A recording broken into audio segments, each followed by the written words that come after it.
Mutant Chronicles, Fiction, The Apostle of Insanity Trilogy, Volume 3, Dementia, by Michael A. Stackpole.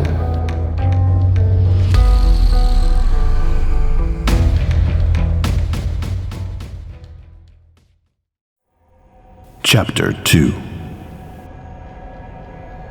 Actually, at Cybertronic, I'm not the only one to be paid to think differently. The employees at Cybertronic break down into two classes: vacationers, or VACs, and TIFs. VACs are generally focused on their job, and, like the person I spoke with on the phone, have no emotional spark in them. They have no stress, no urgency, just efficiency, like someone on a package tour of the Grand Canal on Mars. TIFs, on the other hand, are just trouble. I heard that TIF became the letters T and F, which in turn stood for Tempus Fugit. Unlike VACs, we notice things like the passage of time. We tend to be anxious to finish with jobs, and we actually have some emotional content to our lives. The fact that TIFs also refers to fighting is appropriate too, because most of the truly efficient termination agents in Cybertronic's service are TIFs. The difference between VACs and TIFs, to hear the boys down in Advanced Research and Development tell it, comes from the difference between the Mark I and the Mark II versions of the drug we call brain grease. All Cybertronic employees are dosed with it to speed up the neural processes that allow us to interfere with the cybernetic portions of ourselves. The vast majority of employees have nothing more complex than a connection that allows them to bypass a computer keyboard, although some, like me, have been fully tricked out with plenty of hardware. VACs all have the initial version of the drug. It dampens their emotional brain centers, which makes them difficult to recruit as spies by other corporations. It also makes them boring as sin and provides them with killer poker faces when or if you can ever talk them into playing cards. VACs like to be on the job, and were they not required to go home and sleep and eat, I think most would remain at work until they died from exhaustion. TIFs are dosed with a newer version of the drug that does not suppress the emotions. The corporation found out very quickly that shutting off emotions only killed creativity. ARD and other selected portions of the corporate population are allowed free rein on their emotions because invention and innovations is the cornerstone to their contributions to Cybertronic. If you can't get excited about a discovery, then you aren't going to discover it. To get back to Cybertronic headquarters and make my report, I had a choice of a number of routes. Each had benefits as well as drawbacks. If I wanted to drop down below the street level, I could cruise through the storm and sewer tunnels beneath the city. They tend to be relatively uncrowded and safe, though they stink to high heaven. I've also heard of the occasional rumor about floods when a wall of sewage washes through, sweeping everything along with it. But the folks who claim that's true are also the ones who say all wastage is just pumped around the moon on a continual cycle because no one has the desire to or way to treat it. The tube link was also an option. It smells the same as the sewers and is flooded with elbows, knees, and other knobby bits of humanity. Ordinarily, I might have opted for it or have taken a minicab so I could be in a steel box amid an unmoving crowd. But neither option appealed.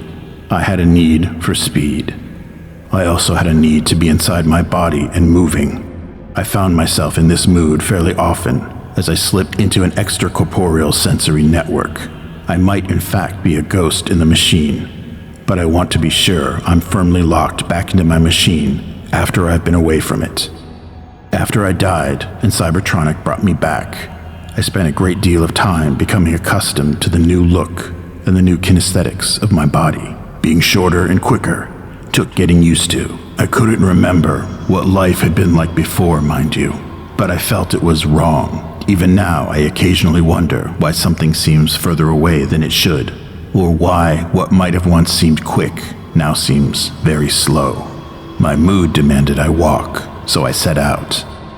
Rusty sets of iron stairs took me up to prime level, and I fell in with the meandering crowd. like a child slipping through the mix of adults. I managed to work my way to the front of a wave and broke into an open space between it and the wave preceding us. In the clear, I was able to look up and study the skyline.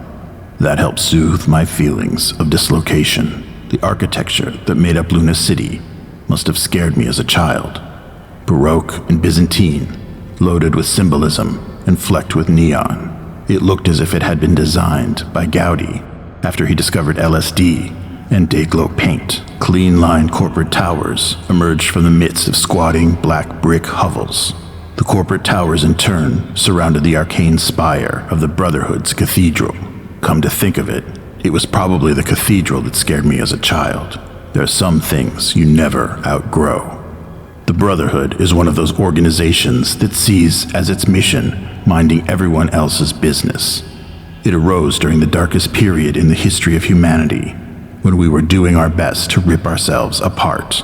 The smoke-shrouded, gray planet hanging in the starry sky above the cathedral bespeaks how close humanity came to destroying itself and the world that had given it birth. The Brotherhood set itself up to be referees in the battles between nations and now the Megacorps. Unfortunately for everyone, they couldn't help but get involved in the game. They infiltrate corporations and interrogate people from all walks of life, trying to ferret out bits of evil, or Cap D darkness, as they put it, amid the human population. That might serve a useful purpose, but their definition of evil is mutable and often serves only to promote the political goals they want to achieve. Like the other buildings on Luna, the cathedral is monumental, but has always struck me as being more organic than the corporate towers surrounding it. It looks as if it is a spike being thrust up through the surface of the planet, as if Luna has been impaled on the tusk of some mighty beast. The gargoyles festooning the cathedral could be lice and ticks scuttling over the surface, ready to snatch up those who enter the cathedral's precincts and find themselves judged tainted by darkness. With fantasies like that, you can see why I don't go to the cathedral that often. Aside from not liking the Brotherhood, I find myself fighting down sudden urges to try out my new strength on the legion of street preachers clogging the streets. I avoid them because the Brotherhood does not like Cybertronic at all. Their infiltration efforts fail regularly because Vax make lousy spies, and TIFs think too freely to be locked into Brotherhood doctrine. In addition, the fact that a bunch of me consists of after-factory add-ons means that I'm considered a carrier of the acquired incurable darkness syndrome. In their eyes, any of their agents who were similarly altered would become heretics and be subject to redemption with extreme prejudice. I pushed on through the next knot of people, then stopped at a news kiosk. Both the Daily Chronicles and the Independent Citizen had headlines about corporate skirmishes on Venus. The one story contradicted the other. The Brotherhood published the Chronicles, and probably had the more accurate story.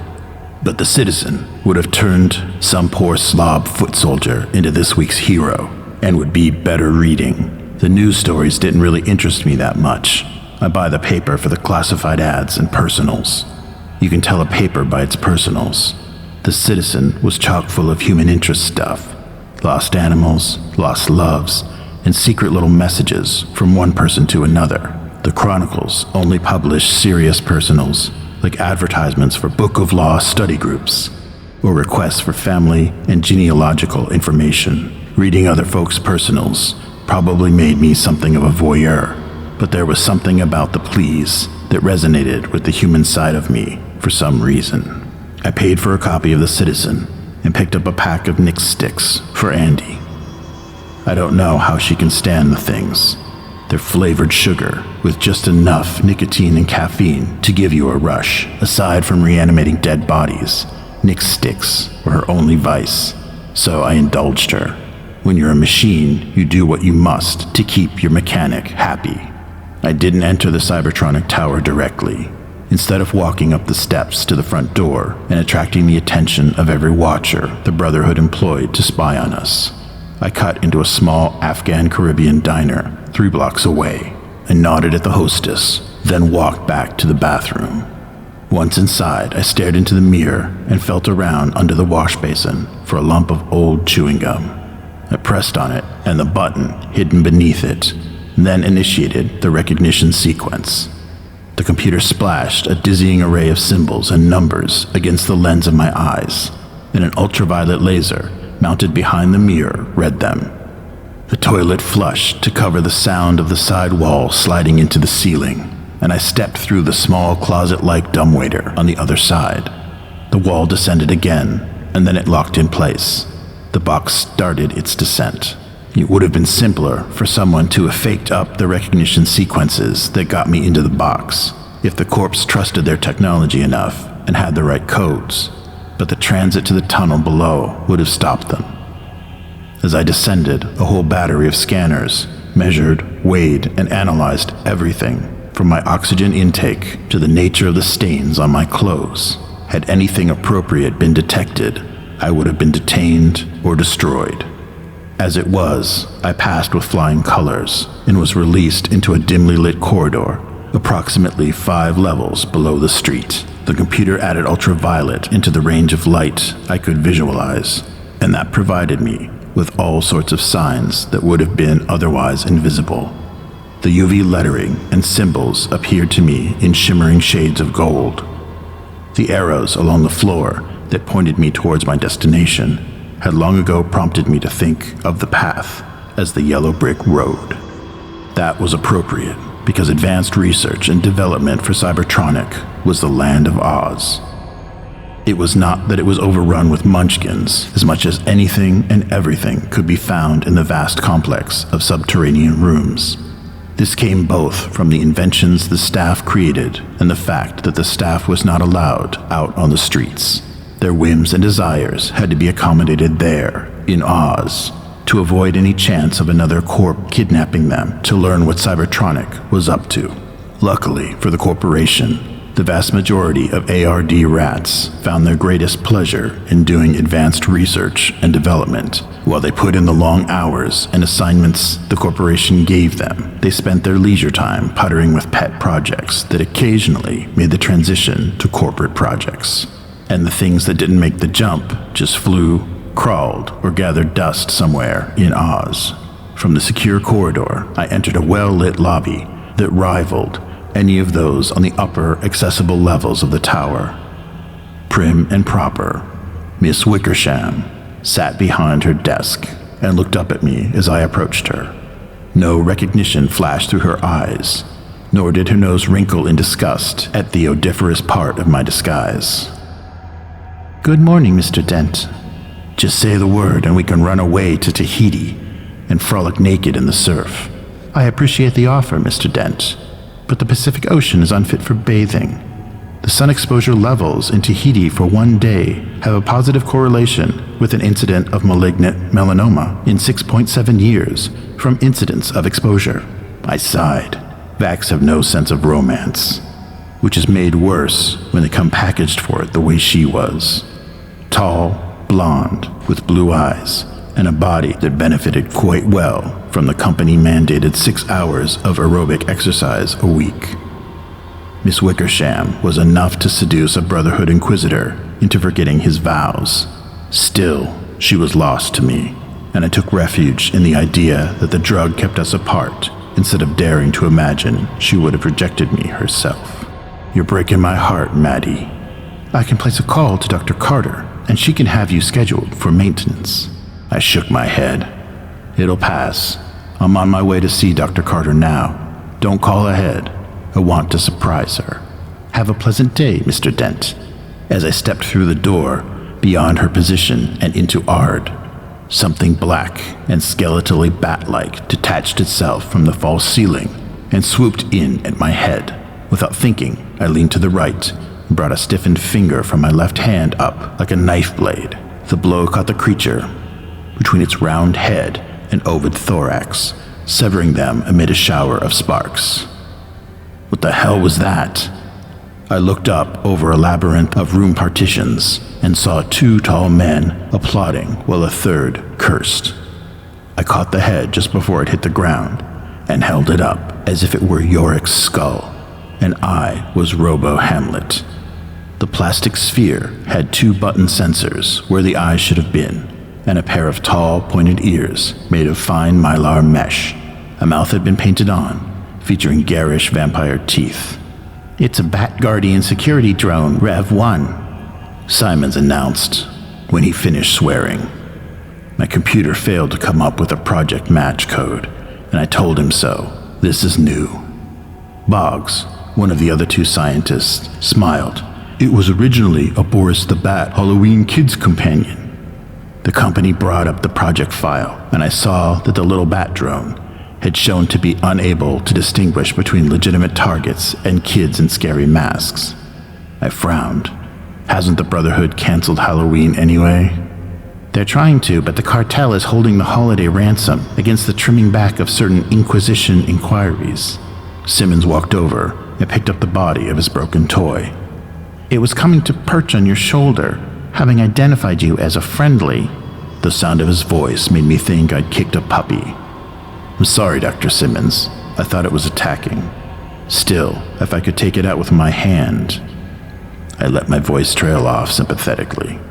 The man frowned from his eyebrows to where his thin hair fought a rearguard action against an invading forehead. But the BGSD-1 has already shown it can dodge bullets. The sonar send-receive relays are omnidirectional and create a detection sphere around the BGSD-1. I have twin broadcasting centers with double redundant backups, digital oversampling, and pattern matching software that can identify the weapons shooting at them so that the threat level can be accurately assessed. I flipped him the head, then wiggled my finger. You didn't include a fingertip profile as a threat, did you? I think I have fist and hand edge and a foot and a knee and elbow and Boris got sucker punched by my fingertips. I patted him on the shoulder. Go digitize up some old Bruce Lee and Jean-Claude Van Damme movies and enter those moves into your threat assessment system. Yes, then Boris will think small, fast men are threats. Could be, Doc. Could be. I winked at him and walked on by. But I think he might have learned that lesson a second before he lost his head. Mutant Chronicles, Fiction, The Apostle of Insanity Trilogy, Volume 3, Dementia, by Michael A. Stackpole. Chapter 2, End.